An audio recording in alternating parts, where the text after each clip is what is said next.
الحمد للہ رب العالمین والصلاة والسلام علی سید المرسلین وعلی آلہ وصحبہ اجمعین ومن تبعہم بإحسان الی یوم الدین۔ اعوذ باللہ من الشیطان الرجیم، بسم اللہ الرحمن الرحیم۔ قال اللہ تبارک و تعالی معلما عبادہ الدعاء فقال اہدنا الصراط المستقیم صراط الذین انعمت علیہم غیر المغضوب علیہم ولا الضالین آمین۔ وقال تعالی ان الدین عند اللہ الاسلام وقال ولن ترضى عنك اليهود ولا النصارى حتى تتبع ملتهم۔ محترم حاضرین اور سامعین کرام،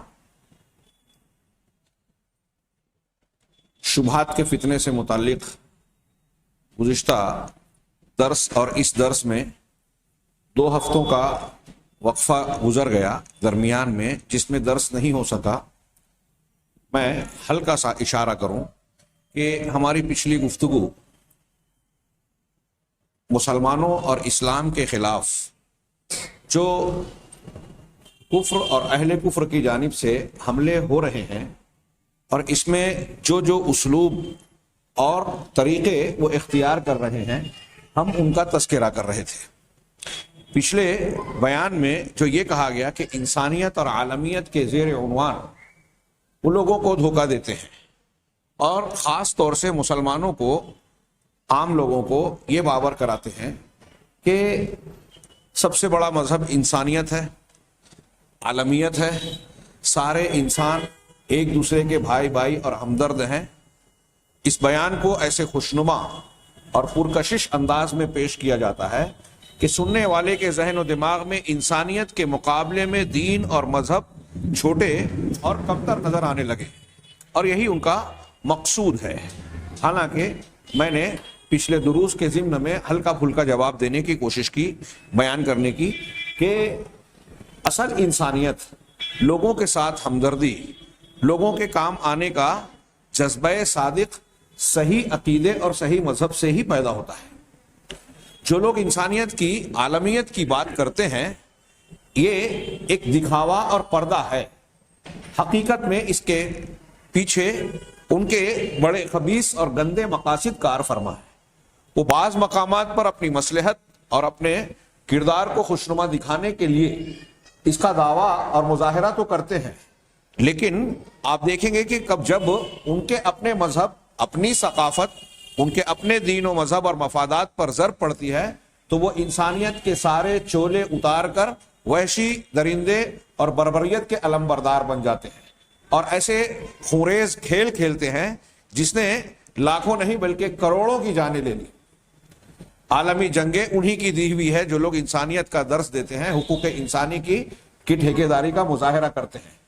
اس ضمن میں پچھلے درس میں ہمارے یہاں ان کے اس شوشے کو ہمارے درمیان دہرانے والے لوگوں کے مقاصد کا تذکرہ کیا گیا کہ وہ ان اہداف کو مسلمانوں کے درمیان طوطوں کی طرح رٹنے والوں کے مقاصد کیا ہیں۔ تو ایک ایک جملے میں، حالانکہ 3 4 لائن میں انہوں نے 6 مقاصد کا تذکرہ کیا تھا۔ ایک تو یہ کہ اللہ کے راستے میں رکاوٹ، دین اسلام کے راستے میں رکاوٹیں کھڑی کرنا، خاص طور سے ایسی صورتحال میں جب مغرب کی دنیا یہ دیکھ رہی ہے کہ لوگ اسلام میں بڑی تیزی سے داخل ہو رہے ہیں، انفرادی طور سے اور اجتماعی طور سے۔ اتنی مخالفتوں کے باوجود یہ ایک زندہ حقیقت ہے کہ دنیا میں سب سے زیادہ تیز رفتاری سے پھیلنے والا دین اسلام ہے۔ یہ خود ایک معجزہ ہے۔ انہوں نے ہمارے پچھلے دروس میں تذکرہ گزرا کہ جتنی مخالفت اور منفی پروپیگنڈا اسلام اور مسلمانوں کے خلاف ہو رہا ہے، اگر اس کا بہت کم درجہ بھی غیر مسلموں یا دوسرے مذاہب کے تعلق سے ہوگا تو شاید وہ دنیا سے مٹ جاتے ہیں، لیکن اسلام کا معاملہ اس کے بالکل برخلاف ہو رہا ہے۔ تو خیر، ایک مقصد یہ کہ رکاوٹ ڈالنا، پھر اسلام کے اصول اور اس کے مسلمات کو دھکا پہنچانا، خاص طور سے ولا اور برا کے عقیدے کو، جس کی بنیاد پر ایک مسلمان اپنے اسلام پر ٹکا ہوا ہے اور غیر اسلامی افکار و نظریات کو قبول کرنے سے اپنے آپ کو بچاتا ہے۔ فتنوں کا اثر اس پر نہیں پڑتا، اس شخص پر جو عقیدے میں مضبوط ہو اور ایمان کے لیے، اللہ کے لیے دوستی اور اللہ کے لیے دشمنی کا عقیدہ جو ایمان کا حاصل ہے یہ اس کے اندر مضبوط ہو. چنانچہ اس پر ضرب لگانے کے لیے یہ کوششیں کی جاتی ہیں. اس پہ تفصیل ہے جو پچھلے درس میں گزر چکی. تیسرا یہ کہ مسلمان ملکوں میں کلیساؤں کو کھولنا، عیسائیت کی تبلیغ کی راہ ہموار کرنا اور بات چیت کا دروازہ کھول کے جس کی یہ تبلیغ کرتے ہیں، اس کو ہم برا نہیں کہہ رہے ہیں، لیکن ان کے جو مقاصد ہیں کہ اسلامی تبلیغ آپ روک دیں اور انسانیت کا حوالہ دے کر نصرانیت کو بڑھاوا دینے، اس کو پھیلانے کے لیے راستے کھولے جائیں اور اس کی حکمت عملی تیار کرتے ہیں. ظاہر میں آپ دیکھیں گے کہ ان کی حکومتیں اور کلیسا، چرچ، یہ دونوں الگ الگ ہیں. ہاں، پوپ پال کیتھولک چرچ کی پوری دنیا میں قیادت کرتے ہیں. ہاں، ویٹیکن سٹی میں جو روم کا ایک شہر تھا اور اسے ایک مستقل ملک کی حیثیت دے دی گئی، دنیا کا سب سے چھوٹا ملک، اور اس کا سربراہ اعلیٰ پوپ پال، پاپائے روم جس کو کہا جاتا ہے. بظاہر ان کا معاملہ الگ ہے، لیکن دنیا کی جتنی عیسائی اکثریت والی حکومتیں ہیں ساری کے سارے اس چرچ کی، کلیسا کی مدد کرتے ہیں. سالانہ کروڑ ڈالر ان کی مدد کے طور پر دیتے ہیں. یہ نظر میں نہیں آتا. تنصیری عیسائی مذہب کو فروغ دینے کے لیے، کتابوں کو پھیلانے کے لیے اور ایسے بہت سارے مقاصد کے تحت عیسائی مذہب کو عام کرنے کی خاطر وہ یہ کام کرتے ہیں. لیکن اگر اسلام اور مسلمانوں کے تعلق سے سعودی عرب، کویت کا چندہ کہیں جاتا ہے تو کہتے ہیں کہ اس پر روک لگائی جائے، اس سے دہشت گردی کو بڑھاوا مل رہا ہے، اس پر بڑی ضرب لگائے گئی، قوانین بنائے گئے. ہاں، لیکن اس کے برخلاف وہ اپنے لیے یہ کام نہیں کرتے اور لوگ سامنے آنے بھی نہیں دیتے. اسی طریقے سے اسلام کے جوہر، اس کی جو سربلندی اور امتیازات ہیں، اس کو گرانا اور لوگوں کی نظروں سے چھپانا. ہاں، اس طریقے سے کہ بجعل دین الاسلام المحکم المحفوظ من التحریف، کہ وہ اسلام، وہ دین جو آسمان سے خالص اور صاف شفاف انداز میں نازل ہوا ہے، اس کو تحریف شدہ مذاہب جو اپنی اصلی حالت میں نہیں رہ گئے، ان دونوں کو برابر کر دیا جائے. تقارب ادیان، انسانیت، یہ پچھلے جو باتیں گزری ہیں اس کے مقاصد کا تذکرہ ہو رہا ہے کہ دین اسلام اور دوسرے ادیان کو سب ایک ہی خانے میں رکھ کے دیکھیں. ہاں، اور دوسرے مذاہب میں اگر کوئی خامی، کوئی نقص، کوئی کمی ہے تو اس کو اسلام پر بھی فٹ کیا جائے اور دونوں کو ایک جیسا بنا کر عوام کی نظر میں اس کی اہمیت کو گھٹایا جائے. یہاں تک کہ جو بت پرستی اور شرکیات پر مشتمل مذہب ہے اس کو بھی اسی صف میں کھڑا کر دیتے ہیں اور اسلام کو اسی میں شمار کرنے کی کوشش کرتے ہیں. کہتے ہیں کہ ان کے اپنے اس کا مقصد ایک یہ بھی ہے کہ وہ اپنے مذہب کے تمام تر باطل عقائد، انحرافات، غیر عقلی باتوں پر اڑے رہیں، ڈٹے رہیں، اس کو بحث سے باہر رکھیں کہ اس پر لوگ بحث ہی نہ کریں کہ اس مذہب میں عقلی طور سے، سائنسی طور سے، فطری طور سے یہ چیزیں جو ہے ناقابل قبول ہیں، کوئی اس پر بحث نہ کرے. اور جب انسانیت کی بات ہو، ایک دوسرے کے مذہب کے ساتھ تقارب کی بات ہو، تو اب جیسے وہ اسلام کو ظاہر کر رہے ہیں کہ ہم اسلام کی عزت کر رہے ہیں، ویسے آپ جو ہے ان کے مذہب کی عزت کریں، اس پر اعتراض نہ کریں، ان کی خامیاں نہ بتائیں. آخری جو یہ بتایا تھا کہ ماضی کی تاریخ کو بھلا دینا اور اس کے اثرات سے نکل جانا. پھر اس میں تفصیل بیان کی کہ اہل یورپ نے، اسلام دشمن طاقتوں نے اسلام اور مسلمانوں کے ساتھ جو مظالم ڈھائے ہیں، اور خاص طور سے آج بھی جو جاری ہے مختلف ملکوں میں، قتل عام، خوریزی، عزتوں کا لوٹنا، مسلمانوں کی املاک اور ان کی چیزوں پر قبضہ کرنا. ابھی ہم دیکھ رہے ہیں کہ ہماری مساجد بھی قبضے میں جا رہی ہیں، چھینا جا رہا ہے حکمتوں سے، کہیں لڑائی کر کے، کہیں زور زبردستی سے، مختلف ہیلوں بہانوں کے ذریعے. تو ہم ان سب کو بھول جائیں اور انسانیت کا پاٹھ ان سے پڑھ کر ان کا احترام کریں. اور مسلمان اگر کچھ کرتا ہے تو اس میں فوراً پیمانہ بدل جاتا ہے. اس لیے اگلا 5واں جو ذریعہ بتایا گیا، جو ہم آگے بڑھ رہے ہیں، اس سے جوڑ کے میں آگے بڑھ رہا ہوں، الدعوۃ الی التسامح الدینی ونبذ التعصب، کہ دینی تسامح، جس کا ہم ترجمہ کریں گے رواداری، مذہبی رواداری کی طرف دعوت دینا اور تعصب کو ختم کر دینا، چھوڑ دینا. یہ عنوان قائم کیا کہ ایک حربہ یہ ہے، ایک خوشنما عنوان یہ ہے کہ رواداری اختیار کی جائے، ٹالرنس جو ہے برتی جائے. ہاں کہا، اور یہ وہذہ من حججہم الباطلہ، یہ ان کی ان باطل حجتوں اور دلیلوں میں سے ایک ہے جسے کافر اور منافق مکار لوگ اپنے مکر کا آلہ بناتے ہیں، مسلمانوں کو اور خاص طور سے اہل ایمان کو دھوکہ دینے کے لیے اسے آلے کے طور پر استعمال کرتے ہیں کہ ارے بھائی شدت پسندی اور سختی میں کیا رکھا ہے، مذہبی رواداری ہونا چاہیے، ایک دوسرے کو برداشت کرنے کا جذبہ ہونا چاہیے. ہاں یہ اس کا مقصد کیا ہے؟ تاکہ وہ انسانیت اور مذاہب کے درمیان قربت کا جو نعرہ لگاتے ہیں اس کو نافذ کرنے میں اس کو ہتھیار بنا سکیں، اور اس کے ذریعے سے خاص طور سے مسلمانوں کا عقیدہ ولا اور برا ختم کیا جا سکے. یہ بہت دیکھیے بار بار ولا اور برا کی بات آتی ہے، یہ گویا ایک ہم کو بچانے والا سب سے بڑا ہتھیار ہے اسلام اور مسلمانوں کو. آپ کو اسلام کی اہمیت کا، دین کی اہمیت کا، عقیدے کی افادیت کا، ضرورت کا جب تک جتنا شدید احساس ہوگا، جتنی شدت سے یہ احساس ہوگا، اتنا زیادہ آپ اسلام کی قدر کریں گے اور دوسرے مذاہب سے اپنے آپ کو بچانے کی کوشش کریں گے. ان کے تعلق اور دوستی میں پڑھ کر ان کے مذہب کی طرف رجحان اور اسلامی تعلیمات کو کمتر نہیں سمجھیں گے جب تک یہ ولا اور برا کا عقیدہ زندہ رہے گا، مضبوط رہے گا. لہذا اصل ٹارگٹ اور نشانہ اسی عقیدے کو بنایا جاتا ہے. چنانچہ یہ کہہ رہے ہیں کہ منافقین، کافرین یہ مکر کرتے ہیں کہ لوگوں کو کہا جائے کہ اگر آپ مذہب کی بات کریں گے، توحید کی بات کریں گے، دین پر قائم رہنے کی بات کریں گے تو کہیں گے کہ یہ شدت پسندی ہے. آپ اپنے اندر رواداری اور نرمی لائیے. رواداری اور نرمی کی ان کی اپنی تعریف کو ہم قبول کریں. اسلام سے زیادہ رواداری کی تعلیم دینے والا روئے زمین پر کوئی مذہب نہیں ہے. اور رواداری اور ایک دوسرے سے تعلق کس حد تک برتا جائے اور کہاں سے اس کی حدود ختم ہوتی ہے، اس کی سب سے بہترین تعلیم اسلام میں. آپ دوسرے مقامات پر افراط و تفریط پائیں گے، یہاں نہیں ہے. اب جن چیزوں میں ہمارے یہاں گنجائش نہیں ہے ان کو بنیاد بنا کر رواداری کا حوالہ دینا یہ جائز نہیں ہے. ایک آدمی، ایک غیر مسلم جو 36 کروڑ 33 کروڑ دیوی دیوتاؤں کو مانتا ہے، وہ یہ کہہ دے کہ ٹھیک ہے ہم مسلمانوں کے بھی پاس بزرگ شخصیات کو مان لیتے ہیں، بڑا مان لیتے ہیں، تو یہ ان کے لیے بڑی بات نہیں ہے. لیکن ایک مسلمان جو محمد رسول اللہ صلی اللہ علیہ وسلم کو بھی، جن سے محبت سب سے زیادہ ہونا مخلوق میں دین اور اسلام کا ایک بنیاد ہے، ان کے تعلق سے بھی اس کا روادار نہیں ہے کہ اللہ کے نبی صلی اللہ علیہ وسلم کے اندر اللہ کی خصوصیات اور صفات کو مانے کہ آپ اللہ ہیں یا اللہ کی طرح تھے.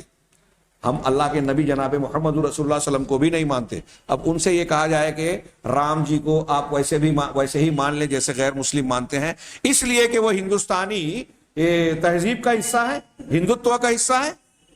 ابھی ایک الگ بحث ہے کہ حقیقت میں خود ہندو محققین کا کہنا ہے کہ رام ایک کالپنک اور تصوراتی کردار ہے، حقیقت ہے ہی نہیں. لیکن اگر اسے آج وہ مان لے تو رام مندر کا قضیہ پورا اڑ جائے گا. ہاں، ہندوؤں میں کچھ لوگوں نے یہ سزا اٹھائی اور کچھ دنوں کے بعد اچانک یہ خبر غائب ہو گئی. تمل ناڈو کے جو کرونا ندھی پہلے سابق چیف منسٹر تھے، وزیر اعلیٰ، انہوں نے مناظرے کا چیلنج کیا تھا کہ رام سیتو کے نام سے سری لنکا اور اس کے درمیان جو سمندر میں چٹانیں پائی جاتی ہیں اس کو توڑ دینے کی بات جب کی گئی گورنمنٹ کی طرف سے کہ جہاز گزر سکے وہاں سے اور ہندوستان کو اس سے فائدہ ہوگا، کچھ راستوں کے لیے سہولت ہو جائے گی، سمندری راستوں کے لیے، تو ہندو فرقہ پرستوں نے یہ شور اٹھایا کہ وہ رام سیتو ہے. رامائن کے مطابق یہ نیل نال بندروں کا جو میں سے دو تھے جو پہاڑی اٹھا کر رکھ کے ایک پل بنایا تھا رام کو سری لنکا پہنچانے کے لیے، یہ اس کا حصہ ہے، لہذا اس کو توڑنے نہیں دیں گے. معاملہ سپریم کورٹ بھی چلا گیا، معاملہ شدت اختیار کرنے لگا. کرونا ندی نے چیلنج کیا کہ اگر کوئی شخص یہ ثابت کرنے کی کوشش کرتا ہے تو آئے مجھ سے بحث کرے، میں یہ ثابت کروں کہ رام پیدا ہی نہیں ہوا. جنم بھومی کا جھگڑا کیا، بابری مسجد لے لی بغیر ثبوت و شواہد کے، سپریم کورٹ سے اپنے حق میں فیصلہ کروا لیا. اب لوگ ڈرتے ہیں یا کورٹ کے سلسلے میں وہ قانون کے خلاف مانا جاتا ہے، لیکن خود کورٹ کے لوگوں نے بیان کیا ان کے فیصلوں میں کہ کورٹ نے بعض باتوں کو تسلیم کیا ہے، ثبوت و شواہد کو اس کے باوجود اس کے خلاف فیصلہ دیا ہے. یہ میں نہیں کہہ رہا ہوں، قانون داں اور قانون کے ماہرین کہہ رہے ہیں. تو کرونا ندی نے کہا کہ میں یہ بحث کرنے کے لیے تیار ہوں، مگر اچانک یہ خبریں پورے ملک کے میڈیا سے غائب ہو گئی۔ بھائی اگر اسلام اور مسلمانوں پر ضرب لگانے والی کوئی بات ہو تو چھوٹی سے چھوٹی بات خبر بنتی ہے، بحث ہوتی ہے، مناقشے ہوتے ہیں، اسلام اور مسلمانوں کو ٹارگٹ کیا جاتا ہے اور ان کا کوئی لوپ ہول سامنے آتا ہے، فوراً خبروں سے ہٹا دیا جاتا ہے۔ تو اب یہاں وہ سبق جو مسلمانوں کو وہ پڑھاتے ہیں یہ غیر مسلموں کو نہیں پڑھایا جاتا، تقارب ادیان کا، رواداری کا، ہاں، حقوق کے حد بندی کا۔ خیر، تو یہ کہہ رہے ہیں کہ اپنی دعوت کو عام کرنے کے لیے، اپنے مقاصد کو حاصل کرنے کے لیے یہ ایک آلہ بنا کر پیش کرتے ہیں کہ دینی مذہبی رواداری، ہاں، اور اس کا اصل مقصود یہ ہوتا ہے کہ اسلام کے عقیدے کو کمتر بنایا جائے، عقیدہ ولا اور برا کو توڑ دیا جائے۔ اس مقصد کے اس کے ذریعے سے کیا کرتے ہیں وہ کہ مسلمانوں اور کافروں کے درمیان کے فاصلے کو مٹا دیں۔ اسلام، ایک مسلمان کس بنیاد پر غیر مسلم سے الگ ہوتا ہے؟ ظاہر سی بات ہے کہ عقیدہ، منہج، اسلامی شعار کی بنیاد پر، اور اس کی حفاظت وہ یہی ولا اور برا کی بنیاد پر کرتا ہے۔ اب جب یہ کہا جائے گا کہ ارے رواداری اختیار کرو، تو اب رواداری میں کیا کیا سکھایا جاتا ہے کہ آپ ان کے فنکشن میں، مذہبی فنکشن میں، میلے میں، ان کے تہوار میں شریک ہو جائیں، ان کی ریت کو اختیار کریں، ان کی جو بڑی شخصیات ہیں جیسے میں نے ابھی حوالہ دیا رام چندر جی یا کچھ دوسرے، تم ان کو آپ بھی بڑا ماننے لگو، وہ آپ کی شخصیت کو بڑا مان لیں گے۔ ہاں، تو یہ رواداری کہا جا رہا ہے۔ ہاں، کہا کہ مسلمانوں اور کافروں کے درمیان فاصلے کو ہٹا دینے کے لیے کہ بھرپور کوشش کرتے ہیں اس دینی رواداری، مذہبی رواداری کے نام پر۔ بہت اچھی طرح سمجھیں، یہ بہت کامن ہے، فلموں کے ذریعے، ٹی وی چینلز کے ذریعے سے، اخبارات کے ذریعے سے ہمارے یہاں یہ بار بار یہ باتیں دہرائی جاتی ہے۔ آپ نے بہت سارے ذریعوں سے یہ سنا ہوگا، سب سے بڑا دھرم انسانیت۔ ہاں، سب سے بڑا دھرم، اگر آپ مانتے ہیں انسانیت، تو ہمارا یہ کہنا ہے کہ اسلام سے زیادہ بہتر انسانیت کوئی نہیں سکھاتا۔ اور جو یہ کہتے ہیں وہ قدم قدم پر انسانیت کا گلا گھونٹتے ہیں۔ وہ 3 طلاق کے سلسلے میں جو اصلی اسلام نہیں ہے، مسلمان عورتوں کے تعلق سے ہمدردی کا مظاہرہ کرتے ہیں، لیکن وہ عورتیں جو بازاروں میں بک رہی ہیں، فروخت ہو رہی ہیں، عزتیں نیلام کرنے پر مجبور ہیں اپنے پیٹ کی آگ بجھانے کے لیے، وہ لڑکیاں جن کی شادی نہیں ہوتی، جو جہیز کی بھیٹ چڑھتی ہیں، کچن کی آگ جن بہوؤں کو پکڑ کر جو ہے قتل کرتی ہیں، جن لڑکیوں کو ہندوستان میں شمال میں بیچا جاتا ہے، جن ایک لڑکی کو کئی مردوں سے شادی کی جا رہی ہے اسی ہندوستان میں، ان سے ہمدردی کی بات نہیں کی جاتی۔ آپ اور ہم بولیں گے تو بولیں گے کہ یہ مذہبی رواداری کے خلاف ہے۔ اسلام اور غیر مسلموں کے تعلق، مسلمانوں اور غیر مسلموں کے تعلق سے پیمانے کا فرق، تو مذہبی رواداری کو دلیل بنا کر، حجت بنا کر، یہ کوشش ان کی یہ ہوتی ہے کہ اسلام مسلمانوں اور کافروں کے درمیان کا فاصلہ مٹائیں، کفر تو باقی رہے، مسلمان نہ رہے۔ اچھی طرح سمجھیں، اور یہ ہمارے گھر گھر میں یہ باتیں ہوتی ہیں۔ بہت سارے اچھے مسلمان اس قسم کی باتیں بول کے بیٹھ جاتے ہیں، سمجھتے ہیں کہ ہم ٹھیک ٹھاک بول رہے ہیں، اسلامی تعلیم جانتے نہیں ہے نا۔ ان کو لگتا ہے کہ اگر ہم کوئی شدت کی بات کریں گے یا اس کا رد کریں گے تو ہمارے اوپر شدت پسندی کا الزام لگا دیا جائے گا، خاص طور سے پارلیمنٹ میں، لوک سبھا میں، اسکولوں میں، کالجوں میں، سرکاری محکموں میں، اور غیر مسلموں کے بیچ رہنے والے لوگوں کے لیے بڑا مسئلہ سمجھ میں آتا ہی ہے۔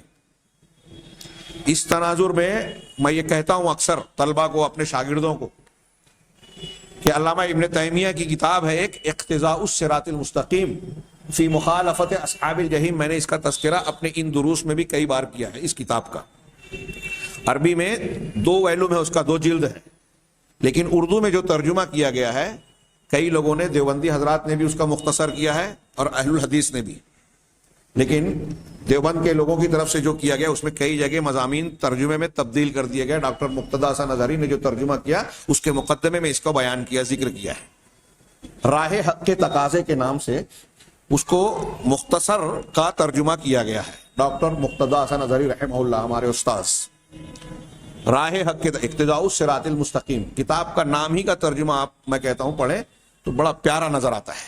صراط مستقیم کا تقاضا اصحاب جہیم یعنی اہل جہنم، جہنمیوں کی مخالفت میں ہے۔ یعنی ہم اگر صراط مستقیم پر قائم رہنا چاہتے ہیں تو اس کے لیے ضروری ہے کہ جو جہنمی ہیں، جن کو اللہ اور رسول نے جہنمی راستہ بتایا ہے، اس پر چلنے والے اور اس کے طریقے کی ہم مخالفت کریں۔ ہر نماز کی ہر رکعت میں ہم دعا مانگتے ہیں اہدنا الصراط المستقیم، یہی تو کہتے ہیں کہ ہمیں صراط مستقیم پر چلا، ان لوگوں کے راستے پر نہیں جن پر غضب نازل ہوا، جو مغضوب ہوئے، جو غضب کے شکار ہوئے، اور ضالین جو گمراہی کے شکار ہوئے۔ اب تھوڑی دیر کے لیے یہاں میں سمجھ لیجئے کہ یہ اس نقطے کا جواب بھی آ گیا۔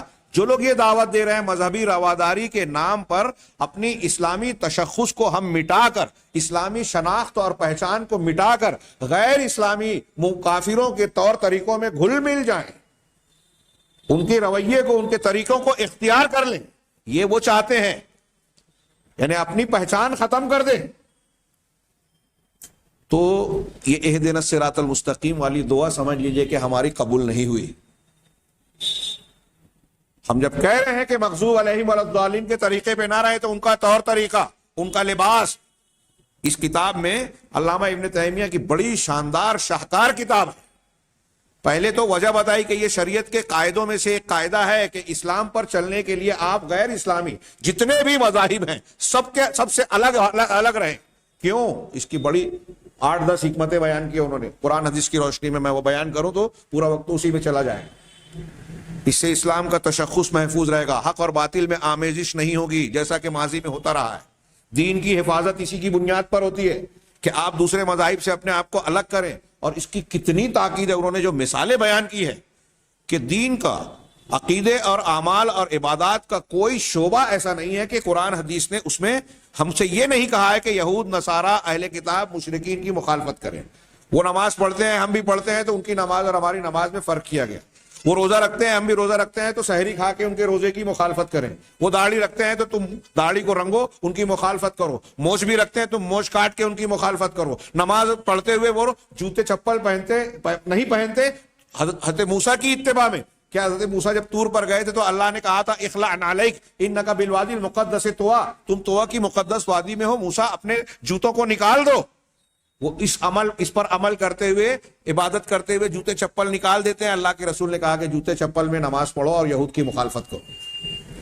وہ عاشورہ کے دن روزہ رکھتے ہیں، ہم بھی رکھتے ہیں، تو اللہ کے رسول نے کہا اس کے ساتھ ایک دن کا روزہ 9ویں کا بھی رکھو۔ ہاں، مسلم کی حدیث میں، ہاں، اور ضعیف روایت ہے مسند احمد کی کہ 9ویں کا یا ساتھ میں 11ویں کا بھی رکھو۔ ایک روزہ اس کے ساتھ رہ کر یہود کی مخالفت کرو۔ جو نیک کام کر رہے ہیں اس میں بھی مخالفت، تعداد میں، کیفیت میں، رنگ میں، کسی شکل میں ان کی مخالفت ہو، اور دوسرے جو ان کے شعار ہیں، پہچان ہے، ان کا طور طریقہ، اس کا اختیار کرنا، یہ ہمیں سبق دیتے ہیں۔ کیوں؟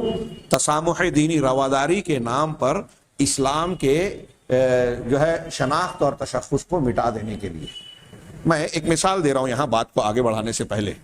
ایک رپورٹ آئی تھی افغانستان میں، جب اس کی اینٹ شیٹ بجا دی گئی، طالبان کو خوب ہولناک شکل صورت والا بنا کر، اس سے پہلے عراق کو مہلک ہتھیار کا حامل بتا کر اس کو گھیرا گیا، پورے عراق پہ قبضہ کیا گیا۔ امریکہ اور روافظ کا آج وہاں قبضہ ہے پورے طریقے سے۔ اہل سنت کو وہاں سے کھدیڑا جا رہا ہے، مارا جا رہا ہے، کاٹا جا رہا ہے، لوٹا جا رہا ہے، کمزور کیا جا رہا ہے، ہجرت پر مجبور کیا جا رہا ہے۔ عراق کے اہل علم کو پکڑ کر چن کر قتل کیا جا رہا ہے۔ علماء عراق کی ایک بہت بڑی تعداد، یہاں تک کہ سائنس اور ٹیکنالوجی کے جو ماہرین سائنٹسٹ تھے، وہ عراق چھوڑ کر بھاگنے پہ مجبور ہیں۔ جدید رپورٹیں پڑھیے۔ افغانستان میں جو ان کے مقاصد تھے، وہاں کی دولت حاصل کرنا، یہ اپنی جگہ۔ آپ وہاں دیکھیں گے ایک مرتبہ ایک واقعہ آیا ایک پرچے میں، میں نے تفصیل سے پڑھا تھا، سالوں گزر گئے، کہ افغانستان کا ایک مسلمان جو متحدہ امریکی فوجیوں کے ساتھ تھا، اور وہ بعد میں توبہ کرنے کے بعد اس نے یہ واقعہ بیان کیا کہ ایک روز ایک امریکی سپاہی سے اس کی دوستی ہو چکی تھی، کہا اس کے ساتھ اس کے گھر میں بیٹھ کر شراب وغیرہ کا دور چل رہا تھا اور یہ پلا رہا تھا اسے۔ جب وہ نشے میں دھت مستی میں آ گیا اور پھر اسلام اور عیسائیت کی تھوڑی سی بات چھڑی افغانستان کے تناظر میں جو معاملات چل رہے تھے. تو اس امریکی نے لمبی چوڑی بات کی, میں مقصد کی صرف بات کا ذکر کر رہا ہوں. اس نے کہا کافی دیر کے بعد, اس نے کہا کہ بھائی ہم جیسے مسلمان آپ کے ساتھ ہیں, ساتھ دے رہے ہیں, اور افغانی حکومت بھی آپ کا تعاون کر رہی ہے, تو ہمارے تعلق سے تو آپ کا رویہ الگ ہونا چاہیے, ہم پر اعتماد کرنا چاہیے. تو نشے کی حالت میں اس امریکی فوجی نے کہا کہ تم کیا سمجھتے ہو, ہم تم پر بھروسہ کر لیں گے اس بنیاد پر کہ تم نے آج ہمارا ساتھ دیا, کچھ ہماری چیزوں کو اختیار کر لیا. تو اس نے ایک مثال دی, کہا بوسنیا میں جو مسلمان تھے تو ایک لمبی مدت کے بعد ان کی حالت یہ ہو گئی تھی کہ ان کی ثقافت, تہذیب, رہن سہن, لباس, ساری چیزیں عیسائیوں کی طرح, اہل یورپ کی طرح ہو گئی تھی. یورپ میں ہے بوسنیا کے مسلمان, مسجدوں کو بھول چکے تھے.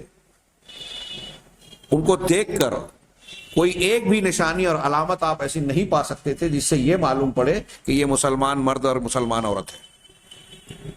تو اس امریکی نے کہا کہ بوسنیا کے مسلمانوں نے تو ہماری پوری کی پوری تہذیب و ثقافت قبول کر لی تھی, ہمارے رنگ میں رنگ گئے تھے, لیکن پھر بھی ہم نے پورے طریقے سے ان کو قبول نہیں کیا. ہمیں اس بات کا خطرہ لاحق تھا کہ ان کے دل میں جو اسلام اور مسلمان ہونے کا خیال اور چنگاری موجود ہے, یہ کبھی بھی جو ہے آگ بن سکتی ہے, اور جب بھی یہ خالص اسلام کی طرف جائیں گے تو ہمارے لیے مسئلہ بنیں گے.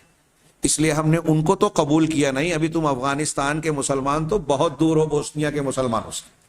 اور یہ بوسنیا ہرزیگوینیا کو جب سربیا اور کروشیا کے لوگوں نے خوب مارا, کاٹا, قتل عام کیا, نسل کشی کی بھرپور کوشش کی, ہاں اقوام متحدہ اور عالمی ضمیر جو ہے صرف ٹال مٹول کرتا رہا, ایسے بھیانک مظالم ڈھائے. یہ انسانیت, تقابر ادیان کے جو نام لیوا ہے, صرف بیان بازی کرتے رہے.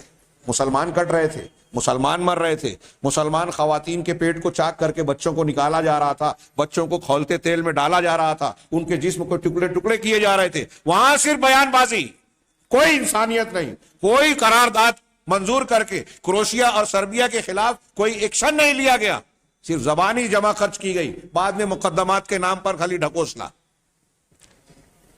لیکن اس کا فائدہ یہ ہوا اس مقابلہ آرائی کا کہ بوسنیا کے مسلمانوں کو اپنے مسلمان ہونے کا احساس ہوا, اور نتیجے میں وہ اسلام کی طرف لوٹے. دنیا سے بہت سارے مجاہدین وہاں پہنچے, ان کو اسلام کا درس دلایا, پاٹ پڑھایا, عقائد بتائے, سرے فہرست سعودی عرب. اور آج وہاں مسجد آباد ہے, مردوں کے ساتھ خواتین بھی مسجد میں جاتی ہیں. یہ ہمارے یہاں بڑی تنگ نظری ہے مسلک کے نام پہ. تو کہا, میں پیش یہ کرنا چاہتا تھا کہ انہیں تو ہم نے قبول نہیں کیا, تمہیں کیسے قبول کر لیں گے.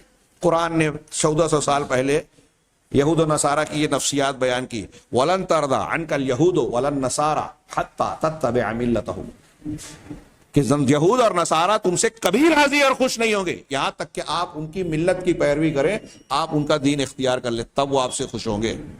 یہ دکھاوا ہے انسانیت, رواداری, مذاہب کے اندر تقارب, ایک دوسرے کا احترام, عالمیت, علماء, عالمگیریت. یہ خوشنما اور چمکدار نعرے ہیں, حقیقت سے اس کا تعلق نہیں ہے. اور اس کو جب تبلیغ کی جاتی ہے تو مسلمانوں میں منافقین کو استعمال کر کے صرف مسلمانوں پر زور دیا جاتا ہے, نوجوانوں پر, نئی نسل پر, کہ آپ انسانیت قبول کریں. یہ دین اور مذہب کیا لگا رکھا ہے. اس کی وجہ سے نفرت ہو رہی ہے, اس کی وجہ سے جھگڑے ہو رہے ہیں. سب سارے جھگڑے اسلام کی وجہ سے. پوری دنیا میں روئے زمین پر آپ دیکھیے اسلام اور مسلمانوں کے کو چھیڑا جاتا ہے. اب ایک جوتا بنانے والی کمپنی جوتے پر اللہ لکھتی ہے, کس کی شرارت ہے. کپڑوں پر لکھ کر اس کی بے حرمتی کرتی ہے اللہ محمد رسول اللہ کے نام پر. یہ تھوڑی سی ایک چھوٹی سی خبر دیکھیے, ابھی یہ آگے پوائنٹ آئے گا. کیا مقصد ہے اس کا, کیوں لکھا, ڈیزائن کے نام پر آپ اللہ لکھ رہے ہو.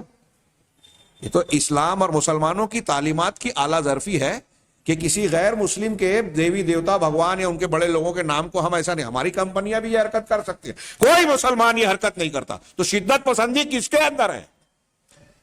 کسی مسلمان نے, جوتا بنانے والے نے اپنے جوتوں پر ایسی کوئی علامت اور ایسی کوئی چیز لکھی جس سے یہود, نصارہ, ہندو, بدھ, جین, کسی غیر مذہب کے لوگوں کی دل آزاری ہو, ان کے پیشواؤں کی شان میں گستاخی ہم کر رہے ہیں. کوئی ایک مسلمان, ہر روز ایک خبر آتی ہے رسول اللہ صلی اللہ علیہ وسلم کی شان میں گستاخی, فلاں کمپنی نے جو ہے ایسی ایک چیز چھاپی جس میں اسلام اور مسلمانوں کے خلاف یہ ہے، مسلمانوں کے ملک میں پروڈکٹ بھیجا جا رہا ہے اس میں سور کے اجزاء کا استعمال کیا ہے۔ کون چھیڑتا ہے؟ یہاں بار بار آپ ہندوستان میں دیکھیے مسلمانوں کو شدت پسند کہا جا رہا ہے، خبروں میں بار بار آتا ہے کہ اسلام اور مسلمانوں کی فلاں چیز پر اعتراض۔ کون؟ غیر مسلم لیڈران، سنگھ پریوار، اچھے اچھے لوگ جو ٹی وی اور مختلف میڈیا کے ذرائع پر جو ہے چھائے رہتے ہیں، ان کی طرف سے ہر روز نیا نیا شوشہ۔ کون شدت پسند ہے؟ کون مذہبی رواداری کی خلاف ورزی کرتا ہے؟ ابھی ہم دیکھ رہے ہیں روز نئی نئی خبریں، اسلام اور مسلمانوں کی ہر چیز پر اعتراض، ہر جگہ سوال۔ یہاں رواداری کی تعلیم نہیں دیتے۔ مسلمان اگر کوئی بات کرنے لگے کہ ہم اپنے دین پر قائم رہیں گے، ہمارے دین کی تبلیغ کی جائے، کہا یہ دیکھیے شدت پسندی، الٹا کام۔ خیر ہم آگے بڑھیں۔ جب یہ رواداری کا نعرہ لگایا جاتا ہے تو انہوں نے کہا کہ یہ دینی مذہبی رواداری کے سلسلے میں یہ جو ان کے اعلی کار ہیں، یہ جو لوگ یہ حوالہ دیتے ہیں، دلیل دیتے ہیں کہ ارے نرمی برتی جائے، رواداری برتی جائے، تو کہہ رہے ہیں کہ یخطئون فی فہم دین اللہ الحق، وہ اللہ کے دین حق کو سمجھنے میں غلطی کرتے ہیں، وفہم الادیان المخالفہ، اور اسلام کے مخالف دوسرے جو مذاہب ہیں ان کو سمجھنے میں بھی غلطی کرتے ہیں۔ اگر مذہبی اصولوں اور بنیادوں کو سمجھ لیں دین اسلام کی اور دوسرے مذاہب سے اس کا موازنہ کریں، تو کوئی مسلمان جو اسلام کو جانتا ہے، ان مذاہب کو جانتا ہے، وہ یہ نہیں کہے گا کہ دینی مذاہب میں اس معنی میں رواداری برتی جائے کہ آپ ہم اپنا تشخص، اپنی شناخت مٹا دیں۔ ہاں، فہم یفہمون بفہم الغرب الکافر واتباعہم من المنافقین، یہ جو رواداری کا سبق پڑھایا جاتا ہے، پاٹھ پڑھایا جاتا ہے، تو یہاں بڑا پیارا جملہ انہوں نے کہا کہ وہ اسلام کی تعلیمات کی روشنی میں، دین حق کی روشنی میں رواداری کا مفہوم نہیں سمجھاتے۔ ہاں، یہ رواداری کیسے سمجھتے ہیں؟ مغرب کے کافر مغرب اور ان کے جو متبعین ہیں منافقین میں سے، ان کی تشریحات اور ان کے پاٹھ کی روشنی میں ہم کو سبق پڑھاتے ہیں۔ اہل مغرب، یورپ اور امریکہ والے اور ان کے چیلے چابڑے، وہ قادیانی ہوں، بہائی ہوں، منکرین حدیث ہوں، یا یہ آج کل جو نئے نئے پیدا ہو رہے ہیں، ان کی جڑوں کو پانی ملتا ہے وہیں سے، تل ابیب اور واشنگٹن سے۔ ہمارے درمیان نوجوان ان سے متاثر ہو جاتے ہیں، ارے ٹی وی پر ان کے اتنے لائک کرنے والے ہیں، اتنے لاکھ، متاثر ہو گیا مسلمان۔ خود تو عقل ہے نہیں، سمجھ ہے نہیں، سازشوں کو سمجھنے پرکھنے کا، خبروں کی تہہ میں جانے کا، اس کے پس منظر میں آج مسلمانوں کو شعور نہیں ہے۔ ارے عوام چھوڑیے، صحافیوں کو نہیں، سعودی عرب کے خلاف، فلاں مسلمان کے خلاف اگر اسرائیل کوئی پروپیگنڈا کرتا ہے تو اس کو آگے بڑھانے والے سارے مسلمان نظر آئیں گے آپ کو۔ کیوں؟ ان کو جو کینہ کپٹ ہے، ہاں، فکری بنیاد پر آپ کو اخوانی ملیں گے، تحریکی ملیں گے، بریلوی ملیں گے، صوفی ملیں گے، اس میں سارے پیش رہیں گے اس پروپیگنڈوں کو آگے بڑھانے میں جو اسرائیل اور واشنگٹن سے چل رہا ہے۔ وہ انہی کو کہہ رہے ہیں کہ ہمارے درمیان جو ان کے اعلی کار ہیں استعمال ہوتے ہیں، اب وہ ان کی زبان میں کہتے ہیں، وہ جو معنی بتاتے ہیں کہ مذہبی رواداری یہ ہے اور اس کا تقاضا یہ ہے، وہ مسلمانوں کو پڑھاتے ہیں۔ اب وہ کیا پڑھاتے ہیں؟ تو انہوں نے کہا کہ کافر دشمنان دین، مسلمانوں کے دشمن جو کافر ہیں، وہ یہ چاہتے ہیں کہ مسلمان اپنی کافروں سے اپنے بغض اور عداوت کو، علیحدگی کو چھوڑ دے رواداری کے نام پر۔ یہاں رواداری برتے کہ غیر شرک سے جو ہے نفرت نہ کرے، کفر سے نفرت نہ کرے، بدعات و خرافات سے نفرت نہ کرے، اسلام مخالف چیزوں سے نفرت نہ کرے، اس کو اپنا لے۔ اس کی رواداری کا تقاضا یہ ہے کہ گنپتی کا جلوس نکلا ہے، اس میں آپ شریک ہو جائے، کندھا دے دے۔ ڈانڈیا کھیلا جا رہا ہے، ہمارے نوجوان اس میں بھی جا کے جو ہے شرکت کریں، جو طواف کیا جاتا ہے ان کی دیوی کا، گھومتے گھومتے اس میں اس شرکیہ عبادت میں یہ بھی شریک ہو جائیں، رواداری کے نام پر ان کی مذہبی چیزوں کو، پہچان کو، شناخت کو قبول کر لیں۔ امریکہ جو کپڑا بنا رہا ہے ہم وہی پہنے، گلے میں ہمارے نوجوان سلیب لٹکا لے میں، یہود و نصارہ کے مذہب پر مشتمل تحریروں کو ہماری ٹی شرٹ اور کتابوں میں لکھ دیا جائے، ہم اس کو اختیار کریں۔ انہوں نے جو طور طریقہ لباس بتایا ہے اس کو اختیار کریں۔ یہ رواداری کا مفہوم و بیان کرتے ہیں۔ ہاں، وَأَن يَتَقَبَّلُوا الْعُدْوَانَ عَلَيْهِمْ، اور یہ کہ ان کا وہ اپنے خلاف، مسلمان رواداری کا معنی جو سمجھاتے ہیں کہ ہمارے خلاف جو دشمنی ہم جو اختیار کر رہے ہیں، ہم ان کے رواداری میں ان کی مخالفتوں کو ترک کر دیں، ان کے دین اور مذہب کے تعلق سے خاموش رہیں، ان کی غلط باتوں پر خاموش رہیں، ان کے مذہب پر جو ہے کچھ بات نہ کریں. لیکن ہمارے خلاف اگر وہ کوئی ظلم کر رہے ہیں، وہ اگر ہمارے ملکوں کا پر جو ہے ناجائز قبضہ کر رہے ہیں، ہاں، یا تو ایسے معاملے میں ہم اس پر کچھ نہ بولیں. یہ رواداری ہے. وہ فلسطین کو ہڑپ لے میں ہم خاموش رہیں، ان کی باتوں کو، ناجائز شرائط کو منظور کر لے میں. وہ شام میں قتل عام کر رہے ہیں، اس پر ان کی وحشیت اور بربریت، وہاں انسانیت کا پاٹ، یکجہتی اور شدت پسندی کی بات نہ کریں.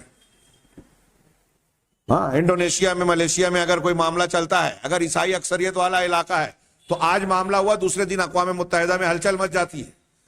اور 70-80 سال گزر گئے فلسطین کو وہاں صرف زبانی جمع خرچ، بلکہ کھلے طور سے ساتھ دیا جا رہا ہے ظالم کا، غاصب کا.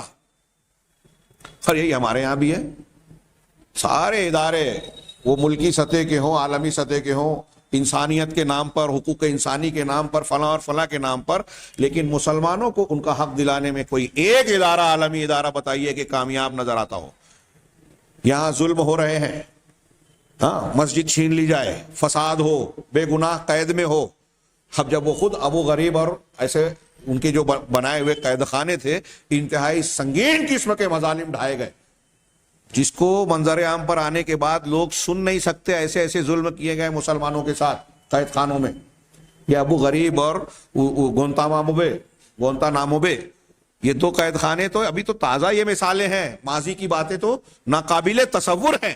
کیسے کیسے مظالم. یہاں انسانیت کا پاٹ نہیں پڑھایا جاتا. ہم یہ سب بھول جائیں. ہم اپنے آپ کو مکلف بنائے. صرف مسلمان دنیا میں مکلف ہے کہ انسانیت کا درس لیوے، رواداری کی بات کرے، مذہب کی بات نہ کرے. اپنے مذہب پر ٹکے رہنے کی بات کرے گا تو شدت پسند، دہشت گرد، انتہا پسند وغیرہ وغیرہ. یہ دکھائی دے رہا ہے کہ نہیں؟ میں جو باتیں کہہ رہا ہوں اگرچہ بہت موٹی موٹی ہے، لیکن یہ چیزیں آج کے زمانے میں مسلمان تو محسوس کر ہی رہا ہے، غیر مسلموں میں کہ اکثریت بھی یہ حقیقت جانتی ہے، چاہے اس کو تسلیم نہ کرے. اب جو لوگ میڈیا میں جھوٹ لکھ رہے ہیں، ٹی وی چینل پہ جھوٹ بول رہے ہیں، انہیں تو پتا ہے نا کہ ہم جھوٹ بول رہے ہیں. اگر پڑھنے والا نہیں جانتا تو لکھنے والا تو جان رہا ہے. وہ خود کہہ رہے ہیں. عراق کے محاذ سے کہا جا رہا ہے کہ رپورٹ بھیجو. امریکہ کے اخبار نے کہا، چینل نے، ٹی وی چینل نے کہا میں تصویریں لے کر رپورٹ تیار کرنے میں ٹائم لگا، رپورٹ آپ مت بھیجیے، آپ تصویر بھیجیے، رپورٹ ہم بنا لیں گے. یہ جو میں بول رہا ہوں یہ حقیقت واقعہ ہے، خبریں آئی اس قسم کی.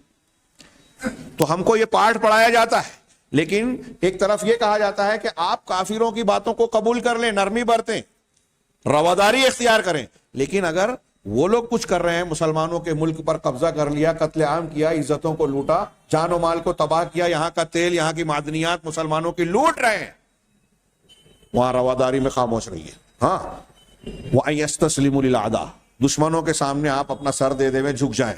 اما العدو الکافر، ہاں، یہ تو ہمارا کام ہے کہ ہم خاموش رہیں، وہ کتنے بھی ظلم کہیں، رواداری برتیں. لیکن کافر کے لیے یہ رواداری نہیں ہے. ان کی دشمنی، سرکشی، ظلم، ان کے کینہ کپٹ اور مسلمانوں سے نفرت کا کوئی حساب کتاب نہیں ہے. کوئی حساب لینے والا نہیں ہے، اس پر کوئی تقریر کرنے والا نہیں ہے. اس لیے کہ ان کا جو دین اور مذہب ہے، ان کے خیال میں، پروپیگنڈے میں، وہ تو حریت اور آزادی کی تعلیم دے رہا ہے، عدل و انصاف کو قائم کر رہا ہے، جمہوریت قائم کر رہا ہے، سلامتی، امن اور سلامتی ٹھیکیداری کے طور پر جو لے رکھی ہے وہ پھیلا رہے ہیں. امن و امان، امن و امان کے ٹھیکیدار، حقوق انسانی کے اتنے سارے ادارے، اتنی رپورٹیں، اتنے کھڑاگ. ہر دنیا میں کس کس ملک میں ان لوگوں نے امن قائم کیا بتائیے؟ میں نے ذکر کیا تھا کہ یہ پیمانہ ہے. مغربی لوگ رواداری کا معنی یہ بتاتے ہیں کہ مسلمان اپنی شناخت اور تشخص کو چھوڑ کر گل مل جائے اور جتنے بھی ظلم اس پر ہو رہا ہے کچھ نہ بولے. جیسے ہندوستان میں جتنے بھی یہاں آج کی تاریخ میں غور کیجئے، گورنمنٹ کے جو محکمے ہیں، فساد ہوا، ایک آدمی دلی کا فساد چیخ کر کہہ رہے، میڈیا میں ثبوت ہے کہ کس نے بھڑکایا، کیا کیا. وہ حکومت کی پارٹی کا آدمی ہے تو اس پر آج تک کیس نہیں ہو، بلکہ وہ تو فریادی بن گیا. اور جو مظلوم ہے سی اے اے اور این آر سی کے قوانین کے لیے جنہوں نے احتجاج کیا، وہ جیل میں ہیں، کوئی سنوائی نہیں. تاریخ پہ تاریخ، ان پر سخت سے سخت قوانین نافذ کر دیے گئے. اب یہاں ہم کو مارا جا رہا ہے. ایسا اس کا ایک تصور کیجئے کہ مسلمان کچھ لوگ جو ہیں ایک دائرے میں گھرے ہوئے ہیں, چاروں طرف سے لوگ ان پر پتھر مار رہے ہیں, گولی چلا رہے ہیں, بم مار رہے ہیں, آگ برسا رہے ہیں, اور وہ مار کھا رہے ہیں, اور حکومت پولیس محکمے کھڑے ہیں کہ یہ جو مار کھا رہے ہیں ان میں سے کوئی پلٹ کے پتھر تو نہیں پھینک رہا ہے, ان میں سے کوئی یہ بات تو نہیں کر رہا ہے کہ ہم کو بھی پتھر پھینکنا چاہیے. جیسے ہی پھینکا, ارے یہ شدت پسند ہے, پکڑو. وہ پتھر مارنے والے مار رہے ہیں مسلمانوں کو. پوری دنیا ایسا ہی ہے, مسلمان گھرے ہوئے ہیں, ان کو مارا جا رہا ہے, کاٹا جا رہا ہے, لوٹا جا رہا ہے, لوگ خاموش. یہ اس کے باوجود امن کے ٹھیکیدار, سلامتی پھیلانے والے, لوگوں کے حقوق دلانے والے, دنیا میں کہاں حقوق بحال ہے؟ ہر منٹ پر عزتیں لوٹ رہی ہیں ایک ایک ملک میں, چوریاں ہو رہی ہیں, ڈکیتی ہو رہی ہے, جان مال عزت و آبرو کوئی چیز محفوظ نہیں ہے دنیا میں, جمہوریت کے زیر سایہ. لیکن قصیدے سنا جاتے ہیں کہ ہم لوگوں کے حقوق کی پاسداری کر رہے ہیں. اور خطرہ کس سے ہے؟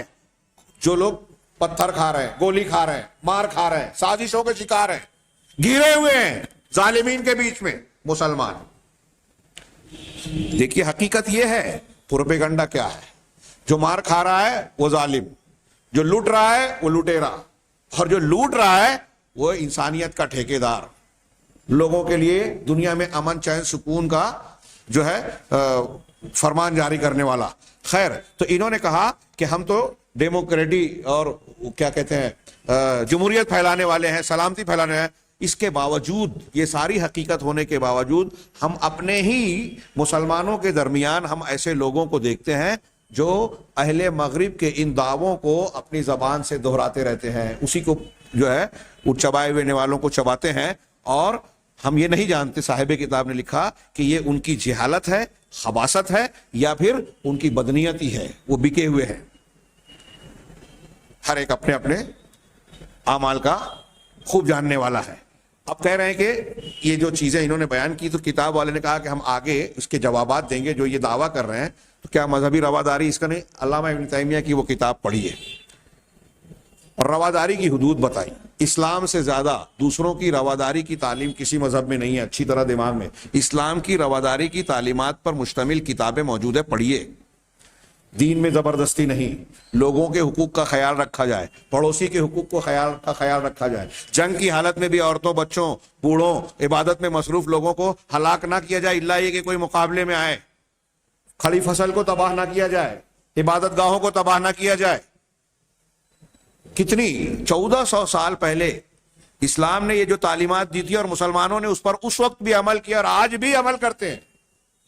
حقوق انسانی کا جو چارٹر ہے اقوام متحدہ کا, وہ بعض علماء کے کہنے کے مطابق بالکل بجا طور پر یہ صرف اوراق پر سیاہی ہے, حقیقت میں اس کا کوئی اثر نہیں ہے.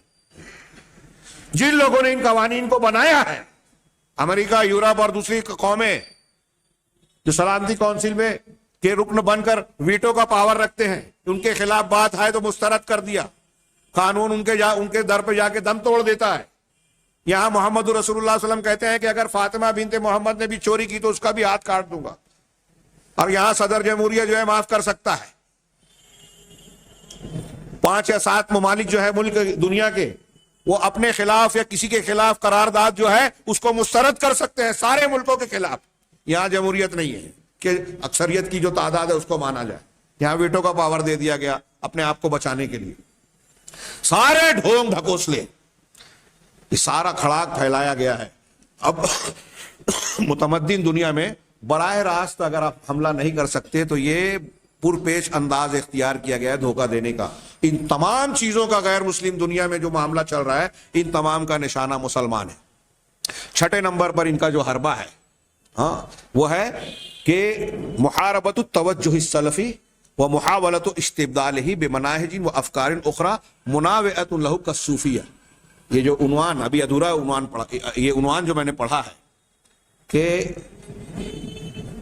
مسلمانوں کے قرآن و حدیث سے تعلق کو, عقیدے کو, اور خاص طور سے ولا اور برا کو نشانہ بنانے کے لیے ان لوگوں نے جو طریقے اختیار کیے, تو 6 نمبر پر انہوں نے جو ذکر کیا کہ سلفی توجہ یعنی نقطہ نظر, توجہ, وجہت النظر, سلفی رجحان, اہل الحدیث ہونے کا جو اسلوب طریقہ اور رجحان ہے ہاں اس سے جنگ کرنا، سلفی نقطۂ نظر سے جنگ کرنا، وہ محاولت و استبدالی، اور یہ کوشش کرنا کہ دوسرے مناہج اور دوسرے افکار کو جو سلفیت اور اسلام کی روح کے خلاف ہیں اس سے سلفیت کو بدل کر مسلمانوں میں پھیلایا جائے۔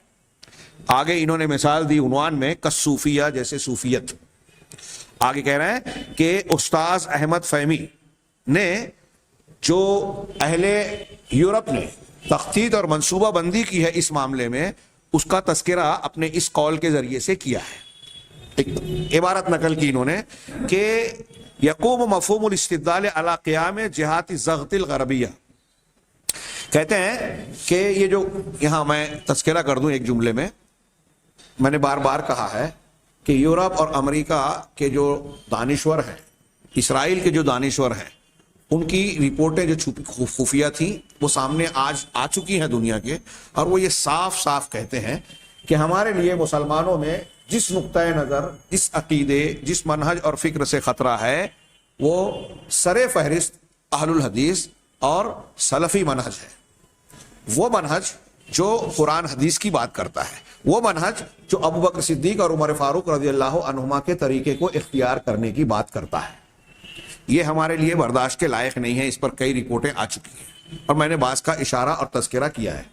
ہاں کسی کو شک ہو، نیٹ کا زمانہ ہے، بڑی آسانی سے یہ مواد اس کو مل جائے گا کہ امریکن تھنک ٹینک ہو، ہاں اسرائیلی تھنک ٹینک ہو، یورپ موساد کے لوگ ہوں، یا پھر برطانیہ کی جو اور دوسرے مغربی ممالک کی جو عیسائی جو تبلیغ کا کام کرنے والے محققین ہوں، آپ ان کی رپورٹیں دیکھیں، سارے لوگ اس پر متفق ہیں۔ اور اب ہندوستان اور دوسرے ملکوں کو بھی انہوں نے یہ سبق پڑھایا کہ زیادہ نظر اہل الحدیث اور سلفیوں پہ رکھو، اصلی اسلام انہی کے پاس ہے۔ چنانچہ ان کا ایک کوشش یہ ہے کہ اسلام کو نشانہ بنانے کے لیے ان کی کوشش یہ ہے کہ مسلمانوں میں اس طرح کا ماحول بنایا جائے کہ لوگ سلفیت کو چھوڑ کر دوسری ایسی فکر کو اختیار کریں جو اسلام کے نام سے رائج ہے، اس کو طاقت دی جائے، اس کو بڑھاوا دیا جائے، ان کے لوگوں کی مدد کی جائے۔ بہت اہم بات ہے، خارجی حملہ جو ہمارے ہو رہا ہے، ہم ابھی تک اسی کا ذکر کر رہے ہیں، ان خارجی لوگوں نے داخلی سطح پر محاذ پر بہت سے لوگوں کو کھڑا کیا ہے اہل حق کے خلاف، اور جتنے بھی باطل پرست ہیں، ہم اور آپ، آج میں یہ جو سلفیت اور صوفیت کا تذکرہ ہم کر رہے ہیں، اس سے آپ اندازہ لگائیے کہ کتنے مسلمان اس سے واقف ہیں کہ صوفیت کو اسلام اور مسلمانوں کے خلاف یوز کیا جا رہا ہے۔ ابھی جو میں بیان کر رہا ہوں اس کو سن کے کچھ لوگ گالیاں دیں گے کہ یہ مسلک کی اختلاف کی بنیاد پہ ایسی باتیں کہہ رہے ہیں، لیکن امریکہ، یورپ، اسرائیل کے لوگ، یہاں تک کہ ہندوستان کے جو خفیہ محکمے اور خاص لوگ ہیں تربیت یافتہ، ان کی اتنی گہری اسٹڈی ہے کہ وہ بھی یہ فرق جانتے ہیں، وہ بھی اس فرق کو جانتے ہیں کہ اصلی اسلام کہاں ہے اور کون لوگ ہیں جن کے پاس اصلی اسلام نہیں ہے۔ لہذا ان کی یہ کوشش ہے کہ مسلمانوں میں یہ ماحول بنایا جائے کہ سلفیت بدنام ہو۔ اب اسی تناظر میں آپ دیکھیے کہ عالمی میڈیا اور ہمارے یہاں کے اخبارات، ٹی وی چینل کیوں سعودی عرب کی برائیاں بیان کرتے ہیں، کیوں اہل الحدیث کا تذکرہ نہیں کرتے، ان کی خوبیوں کا ذکر نہیں کرتے، کیوں عالمی سطح پر جو بھی اسلام مسلمانوں کے لیے دعوتی تبلیغی کام ہوتے ہیں وہ ہم تک نہیں پہنچتا۔ لیکن اگر ایک کوئی سلفی، اہل الحدیث یا سعودی عرب کا کوئی ایک شاہی خاندان کا آدمی کسی قہوہ خانے میں یا کسی ہوٹل میں یورپ میں نظر آ جائے اور اس کو کہیں سچے جھوٹے انداز میں پیش کر دیا جائے تو ایک شور ہنگامہ مچا دیا جاتا ہے کہ اسلام لفڑے میں، اسلام خطرے میں۔ اور ایران،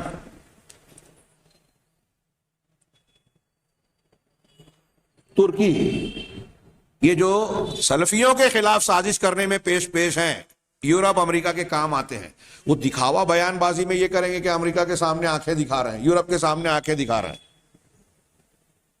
عجیب و غریب معاملہ ہے۔ ایران پہ سالوں پہلے امریکہ نے ایک مرتبہ ڈیڈ لائن دی کہ 25 دن میں ایسا ایسا نہیں کیا تو ہم حملہ کر دیں گے۔ مجھ جیسا کم علم آدمی، چھوٹا شخص، کئی لوگوں سے کہہ رہا تھا کہ حملہ نہیں کرے گا، لکھ لو۔ ماننے کو لوگ تیار نہیں تھے، نہیں ہوا۔ لیکن وہ غور ہی نہیں کرتے کیونکہ ان کے دل میں بغض و اناد حقائق واقعات پر روشنی پر تہ میں جاتے ہی نہیں ہیں۔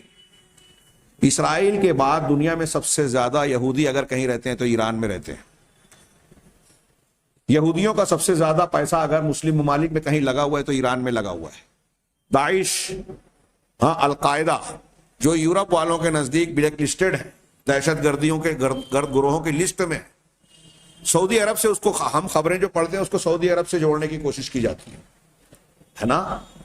لیکن آپ نیٹ پہ ایسی رپورٹیں پڑھیں گے کہ داعش کے لوگ یا القاعدہ کے لوگ زخمی ہوتے ہیں، ان کو کوئی ضرورت ہوتی ہے، ان کو پناہ لینی ہوتی ہے تو وہ ایران جاتے ہیں.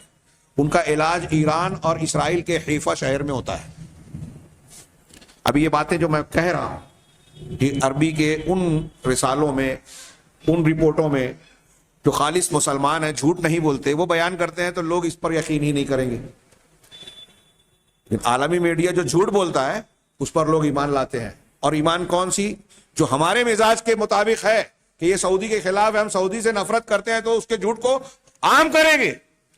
اور ایران اور ترکی کی غلط رپورٹیں جو رہے گی، صحیح غلط رپورٹیں ان کی خوبی بیان کرنے والی، اس کو بیان کریں گے. ان کا شرک انہیں نظر نہیں آئے گا. ابو لولو فیروز کی موت پر جشن منایا جائے گا، نظر نہیں آئے گا. حج کے ایام میں جو ایجیٹیشن کر رہے ہیں اس پر گفتگو نہیں ہوگی. یمن کے رافضیوں نے حرم پر بم مارا، میزائل مارا، خبر غائب ہو گئی، کوئی بحث نہیں. جدہ پہ، ریاض پہ مارا جبکہ وہ ہوا میں اس کو ختم کیا گیا. حرم پر مارا تھا میزائل، شیعہ اور رافضیوں نے آگ لگائی. چند سالوں پیشتر ان کی کوششوں کے نتیجے میں حج کے ایام میں گیس کے ذریعے کئی سو حجاج جو ہے مینا میں جو ہے شہید ہوئے. اس کی کاروائی کے نتیجے میں جب سعودی عرب نے کاروائی کی اور متہمین اور ملزمین کو مجرم سا کر اس کو سزا دی، تو سزا دینے پر جن کی سزا دی جا رہی ہے اس پر شور مچایا جا رہا ہے. نمیر النمیر پر کو قتل کیا گیا تو ہنگامہ. ہمارے یہاں لوگ مسلمان تحریکی، سعودی عرب ایسا، سعودی عرب ظالم. ہر روز میں آج یہاں کہہ رہا ہوں، ہر روز ایران میں سب سے زیادہ سنیوں کو پھانسی دی جاتی ہے، سزا دی جاتی ہے. سینکڑوں نہیں، ہزاروں کی تعداد میں مسلمان دیندار سنی ایران کی جیلوں میں قید و بند کی مشقتیں جھیل رہے ہیں، خبر میں نہیں آتا. اہواز کا پورا علاقہ جو کروڑ سے زیادہ آبادی پر سنی عرب مسلمانوں پر مشتمل ہے، اہواز کا پورا علاقہ 1924 میں جس پر قبضہ کیا تھا ایران نے، اور خمینی نے کہا تھا کہ تم ہمارے انقلاب میں مدد کرو، ہم تم کو آزادی دے دیں گے. اور جب آزادی مل گئی، ان کو حکومت مل گئی، رضا شاہ پہلوی کے ہاتھ سے ان کے ہاتھ میں آئی. ہاں، اور ان لوگوں نے وفد بھیج کر یہ کہا کہ ہم کو ہمارا آپ کے وعدے کے مطابق حوالے کیا جائے، تو ان کو غائب کر دیا گیا، لیڈروں کو غائب کر دیا گیا. ہر روز ظلم ڈھایا جاتا ہے. پورے اہواز میں سنیوں کو بھی اجازت نہیں ہے کہ اپنے بیٹے کا نام ابو بکر و عمر، اپنی بیٹیوں کا نام عائشہ، حفصہ رکھیں.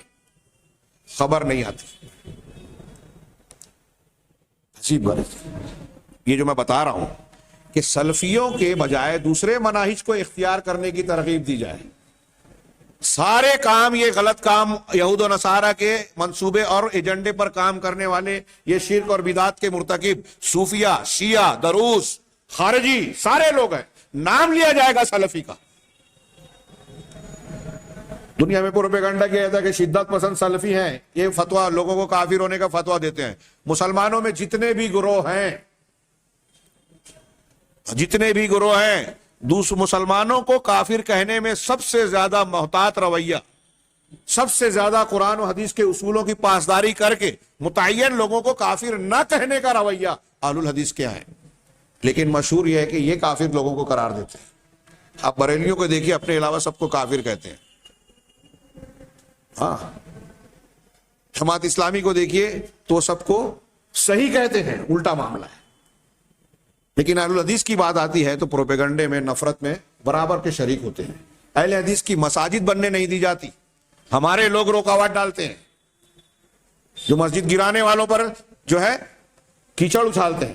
آپ اس ملک میں، ہندوستان میں، میں اپنے مالیگاؤں شہر کی مثالیں دے سکتا ہوں کہ مسجد بنانے کی کوشش کی گئی تو فلاں اور فلاں اور فلاں نام لو تو لوگوں کو ناراضگی ہوگی. رکاوٹیں ڈالتے ہیں اللہ کا گھر بنانے میں. کون سا دین مانتے ہیں آپ؟ اور پھر سیدھے بنیں گے کہ ہم تو بڑے شریف ہیں، دیندار ہیں، نیک ہیں، صالح ہیں. یہ ان کا پڑھایا ہوا سبق ہے کہ نفرت کرو صرف سلفیوں سے. کہہ رہے ہیں کہ مغربی دباؤ کی جو جہاد ہیں وہ استبدال کے مفہوم، یقوم مفہوم الاستبدال، یعنی یہ جو بدل پیش کرنا، سلفیت کا بدل مسلمانوں کو دیا جائے، یہ مفہوم مغرب کے مختلف جہاد کے ذریعے سے دباؤ ڈالنے پر قائم ہے، ہاں، جو زیادہ تر غیر مباشر طریقے پر، یعنی براہ راست یہ کام نہیں کیا جاتا، اس میں دوسروں کو استعمال کیا جاتا ہے پیچھے سے رہ کر، ڈائریکٹلی نہیں کرتے یہ یورپ والے، موساد، امریکہ اور یہ لوگ ڈائریکٹلی نہیں کرتے، پیچھے رہ کر کرتے ہیں۔ کیسے؟ بے تحفیظ و تشجیع تیارات و مناہج اخرى، کہ دوسرے رجحانات، سلفیت کے مقابلے میں دوسرے مناہج اور دوسرے رجحانات کو کی کوئی حوصلہ افزائی کر کے انہیں تیار کر کے لکے تقوما کبدیل للمنہج السلفی فی الدول الاسلامیہ، تاکہ یہ جو تیار کیے جا رہے مناہج تیار کیے جا رہے ہیں، یہ سلفی منہج کا، مسلمان ملکوں میں سلفی منہج کا بدل بن جائیں، کہ دیکھو اگر تم کو مسلمان بننا ہی ہے نا تو یہ والا طریقہ اختیار کرو۔ یہ ایسا جملہ بولا نہیں جاتا، اس کی تبلیغ کی جاتی ہے، اس کو خوشنما بنایا جاتا ہے، ٹی وی چینل پر پیش کیا جاتا ہے، حکومتوں کی تائید ہوتی ہے، ہاں۔ وتترکزوا، اب دیکھیے کہ غیر مسلم لوگ مزاروں پہ جاتے ہیں، بدعت اور خرافات میں شریک ہوتے ہیں، تعزیے میں شریک ہوتے ہیں، توحید کی چیزوں میں کبھی تائید نہیں کریں گے، خرافات کے مقامات کی تائید کریں گے۔ کیوں؟ ہمیں ایسا لگتا ہے کہ یہ صرف ان کی سیاسی ضرورت ہے، نہیں، ان کی گہری نظر رکھنے والے دانشوروں کی نظر میں یہ ایک اس کوشش کا نتیجہ ہے جس کا ہم ذکر کر رہے ہیں، کہ جو اسلام بگڑا ہوا ہے، غلط ہے، اس کی حوصلہ افزائی کی جائے، اس کو طاقتور بنایا جائے، اور جب وہ طاقتور ہوں گے تو اہل بدعت، اہل سنت کو، اہل بدعت، اہل الحدیث اور سلفی کو دبائیں گے، ان کی مخالفت کریں گے، تو یہ خود آپس میں ایک دوسرے کو کاٹیں گے، ہماری ضرورت کم پڑے گی۔ ہاں، یہ میں بات کو، اس پیراگراف کو پورا کروں، یہ مضمون انشاءاللہ ہم آئندہ درس میں اس پر کچھ تفصیل سے گفتگو کریں گے۔ تو وہ دوسرے رجحانات اور تیارات اور مناہج کی تیاری کرتے ہیں، اسے لوگوں کے سامنے خوبصورت بنا کر پیش کرتے ہیں، تاکہ یہ منہج جو اہل حدیث یا سلفیت سے الگ ہے، یہ سلفی منہج کا بدل بن جائے مسلم ملکوں میں۔